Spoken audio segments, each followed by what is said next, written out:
Did you know that the soft, humble, pillowy idli that's so iconic to South India might not even be from India? It's kind of heartbreaking, isn't it?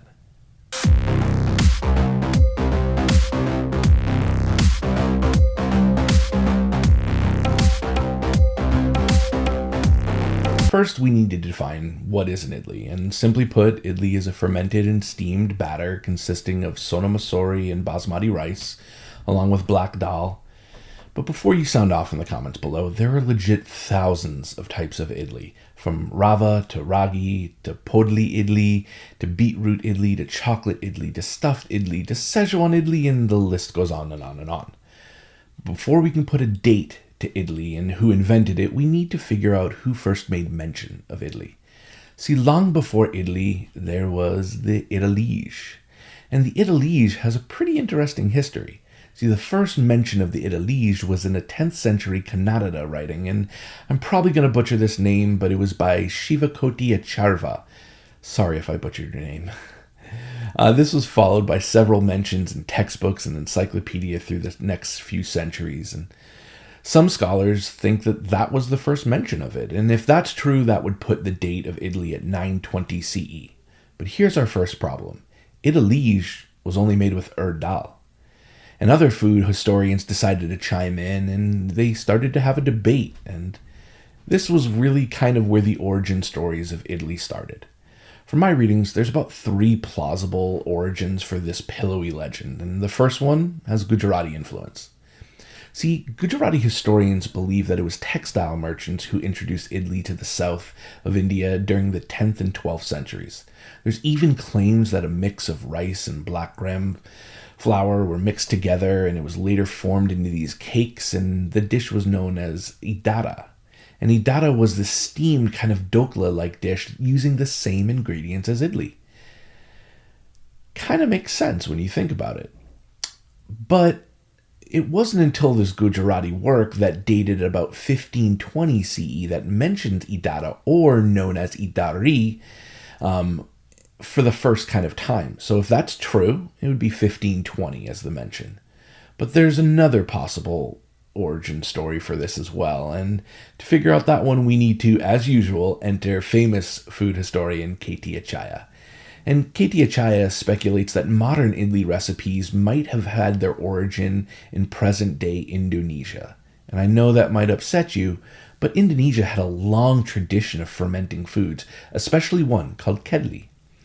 See, the region we known as Indonesia now used to be ruled by Hindu kings from different dynasties, and these cooks would accompany the royals on their visits to India, and along them, KEITH SARASIN kind of proposes that they probably brought this recipe with them. Acharya points out also that Indonesian cuisine has a long tradition of fermentation in steamed food, and it appears to be the closest relative of idli that we can kind of say.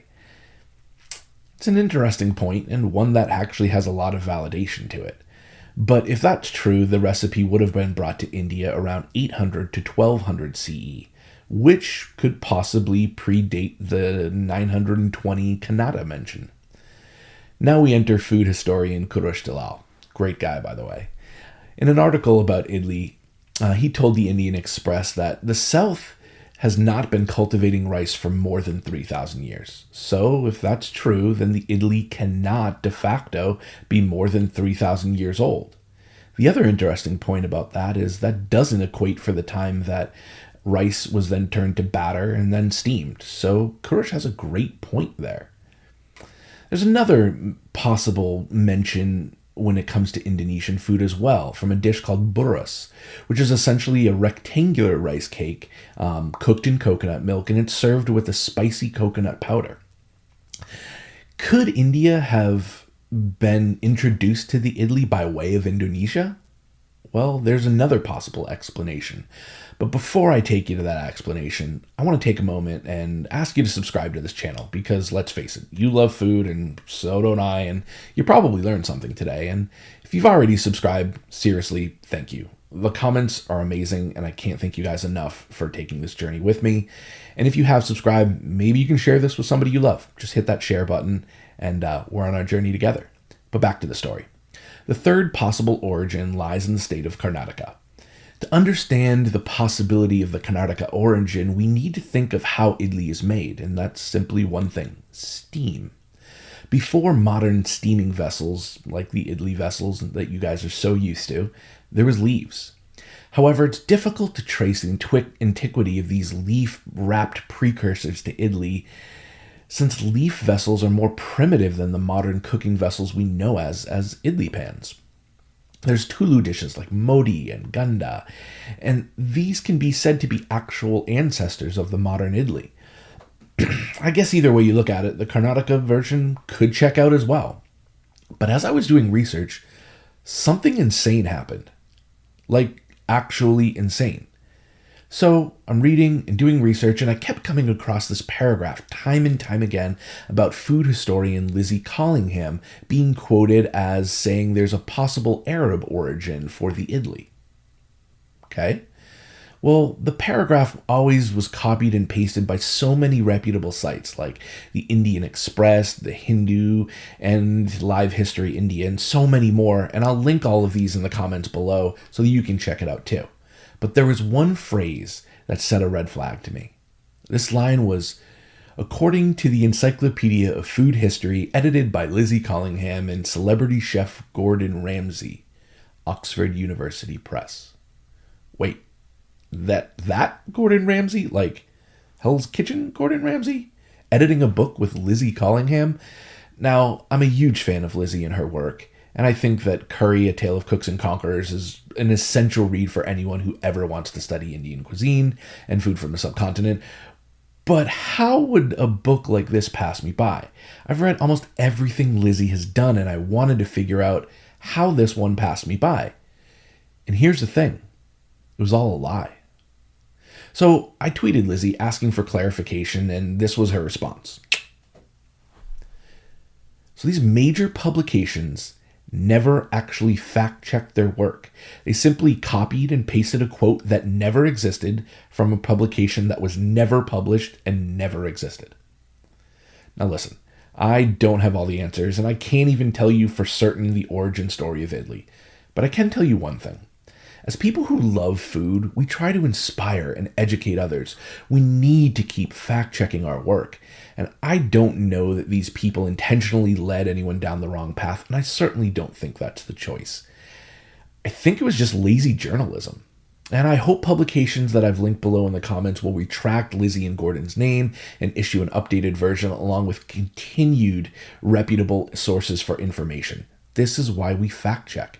Now, I've got a ton to learn about food and culture from the subcontinent, and the reality is I'll never learn it all, and I defer to scholars like Vikram Doctor and Kurosh Dalal and so many more to keep the narrative going as we all learn together. But back to the idli. So I learned to make idli from two of my favorite people in the world, Tara Bangalore and Prabha Iyer, and both of these wonderful ladies taught me this important phrase, 4 is to 1. Now, I'm a Western chef, clearly, and these phrases don't really make a lot of sense at first. But I learned that 4 to 1 is the ratio of rice to urad dal.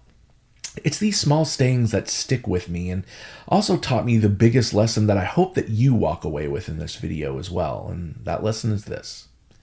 Do origins even matter? Okay, I get it. You take a ton of pride in your city, state, region for being a creator of such an iconic dish, but the idli doesn't belong to South India anymore. It belongs to so much more. The idli has transcended the subcontinent and given nutrition to countless mouths and inspired people like me who've never stepped foot on the subcontinent to explore more and more.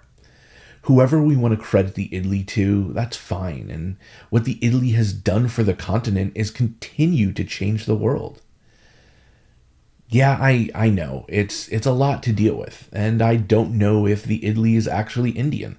I think there's a lot of good proof either way, but for a small, fluffy pillow of happiness, it's done quite a bit. And at the end of the day, maybe this story isn't really about heartbreak after all. Maybe if all people from the subcontinent took pride in idli the way that they rightfully can, then the origin wouldn't even matter. And why? Because maybe being right isn't always about being happy. Maybe about being happy doesn't always mean you're right. And let's be honest, we can all agree on one thing, and that's happiness is a warm pile of idli soaked in sambar and coconut chutney. Thanks for watching, and please do hit that subscribe button and share this with somebody you love. As always, keep learning, and I'll see you next time.